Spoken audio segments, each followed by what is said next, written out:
വഖഫ് നിയമ ഭേദഗതി യാഥാർത്ഥ്യമാക്കിയ കേന്ദ്ര സർക്കാരിന് നന്ദി അർപ്പിച്ച് മുനമ്പത്ത് ഇന്ന് ബഹുജന കൂട്ടായ്മ. നന്ദി മോദി എന്ന പേരിലാണ് പരിപാടി സംഘടിപ്പിച്ചിരിക്കുന്നത്. കേന്ദ്ര ന്യൂനപക്ഷകാര്യ പാർലമെന്ററി കാര്യ മന്ത്രി കിരൺ റിജിജു സമ്മേളനം ഉദ്ഘാടനം ചെയ്യും. കേന്ദ്രമന്ത്രിയെ വരവേൽക്കാൻ ആവേശത്തിലാണ് മുനമ്പം ജനത. മുനമ്പമടക്കം വഖഫ് അധിനിവേശത്തിന് എതിരെ പോരാടിയ ജനങ്ങളുടെ ഏറെ നാളത്തെ ആവശ്യമായിരുന്ന വഖഫ് നിയമ ഭേദഗതി പ്രാബല്യത്തിൽ വരുത്തിയ കേന്ദ്ര സർക്കാരിന്റെ നിശ്ചയദാർഢ്യത്തിന് നന്ദി അറിയിച്ചാണ് സമ്മേളനം.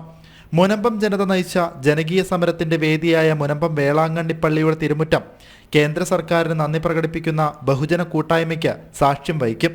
വൈകിട്ട് 4-നാണ് നന്ദി മോദി എന്ന പേരിൽ സംഘടിപ്പിച്ച ബഹുജന കൂട്ടായ്മ നടക്കുക. ചടങ്ങ് കേന്ദ്രമന്ത്രി കിരൺ റിജിജു ഉദ്ഘാടനം ചെയ്യും. BJP സംസ്ഥാന president Rajeev Chandrasekhar, BDJS president Thushar Vellappally തുടങ്ങിയ NDA സംസ്ഥാന നേതാക്കൾ കൂട്ടായ്മയിൽ പങ്കെടുക്കും. കേന്ദ്രമന്ത്രിയെ വരവേൽക്കാൻ ആവേശത്തിലാണ് മുനമ്പത്ത് ജനങ്ങൾ. പരിപാടിയുടെ വിജയത്തിനായി കഴിഞ്ഞ ദിവസം NDA നേതാക്കൾ കൊച്ചിയിൽ യോഗം ചേർന്നിരുന്നു. ജനപങ്കാളിത്തം കൊണ്ട് വൻ വിജയമാകും സമ്മേളനമെന്നാണ് NDA കണക്കുകൂട്ടുന്നത്. മുനമ്പം സമരത്തിന്റെ തുടക്കം മുതൽ ജനങ്ങളോടൊപ്പമുണ്ടായിരുന്നത് BJP നേതാക്കളാണെന്ന് സമരസമിതി പ്രവർത്തകർ നേരത്തെ പ്രതികരിച്ചിരുന്നു.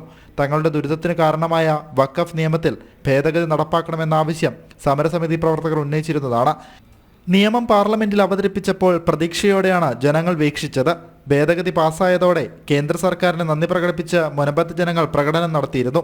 സഹായിച്ചവരെയും മുഖം തിരിച്ചവരെയും തിരിച്ചറിഞ്ഞു മുന്നോട്ടു പോകണമെന്നാണ് മുനമ്പം ജനതയുടെ നിലപാട്. ജനം, കൊച്ചി.